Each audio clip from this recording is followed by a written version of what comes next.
This audio reading is from the book John Ploughman's Talk, Plain Advice for Plain People by Charles Spurgeon. Our selected reading is Chapter 8, on keeping one's eyes open. To get through this world, a man must look about him and even sleep with one eye open. For there are many baits for fishes, many nets for birds, and many traps for men. While foxes are so common, we must not be geese. There is a very great difference in this matter among people of my acquaintance.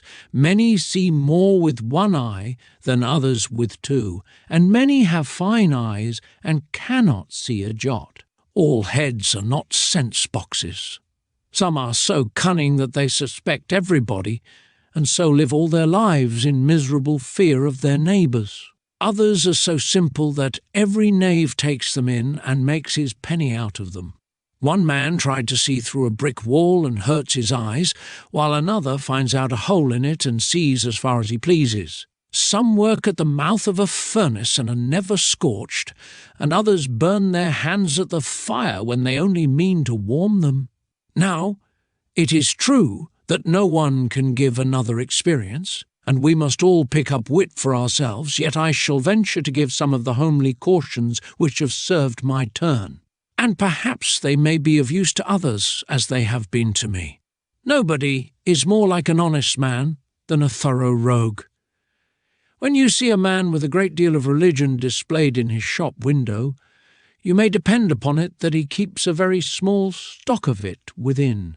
Do not choose your friend by his looks. Handsome shoes often pinch the feet. Don't be fond of compliments. Remember, thank you, pussy, and thank you, pussy, killed the cat. Don't believe in the man who talks most, for mewing cats are seldom good mousers. By no means put yourself in another person's power. If you put your thumb between two grinders, they are very apt to bite. Drink nothing without seeing it, sign nothing without reading it, and make sure that it means no more than it says. Don't go to law unless you have nothing to lose. Lawyers' houses are built on fools' heads.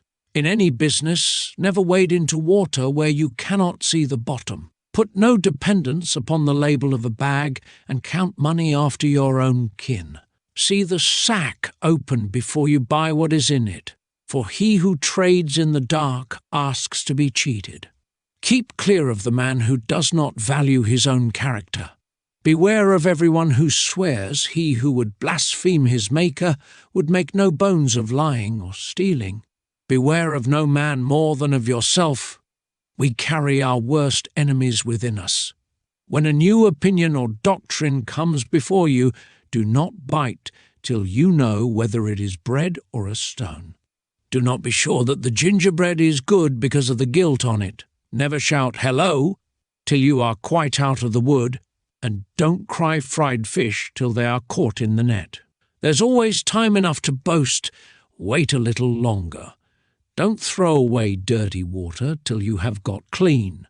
Keep on scraping the roads till you can get better work. The poorest pay is better than none, and the humblest office is better than being out of employment. Always give up the roads to bulls and madmen, and never fight with a coal heaver or contend with a base character, for they will be sure to blacken you. Neither trust nor contend, nor lay wagers, nor lend, and you may depend you'll have peace to your end. I cannot say quite so much as that old rhyme does, for there's more than that which is needed to give peace, but certainly it will help toward it. Never ride a broken-kneed horse. The trader who has once been a fraudulent bankrupt is not the man for you to deal with. A rickety chair is a dangerous seat. Be shy of people who are overly polite, and don't be too fast with those who are forward and rough. When you suspect a design in anything, be on your guard. Set the trap as soon as you smell a rat, but mind that you don't catch your own fingers in it. Have very little to do with a boaster, for his beer is all froth, and though he brags that all his goods and even his copper kettles are gold and silver, you will soon find out that a boaster and a liar are first cousins. Commit all your secrets to no man. Trust in God with all your heart, But let your confidence in friends be weighed in the balances of prudence, seeing that men are but men, and all men are frail. Trust not great weights to slender threads.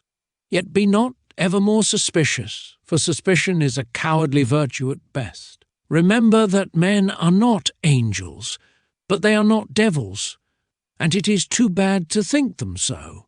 One thing be sure of, never believe in any priest of any religion, for before a man could be bad enough to pretend to be a priest, he must have hardened his heart and blinded his conscience to the most horrible degree. Our governors imprison gypsies for telling fortunes, and yet they give fat pensions to those vagabonds who deceive the people in much weightier things.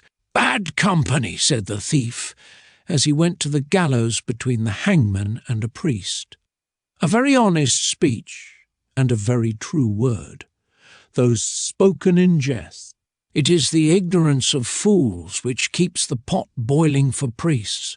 May God clean this land from the plague of their presence, and make men wise enough to see through their crafty devices. Lastly, my advice to all is remember that good wisdom is that which will turn out to be wise in the end.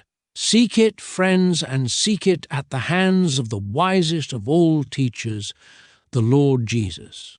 Trust him, and he will never fail you. Be guided by his word, and it will never mislead you. Pray in his name, and your requests will be granted. Remember, he that leans on man will find him a broken reed, but he who builds on Christ has a firm foundation. You may follow Jesus with your eyes shut, if you please, but when others guide you, keep all your eyes open, even if you have a dozen and all of them as powerful as telescopes. This concludes Chapter 8. Thank you for listening.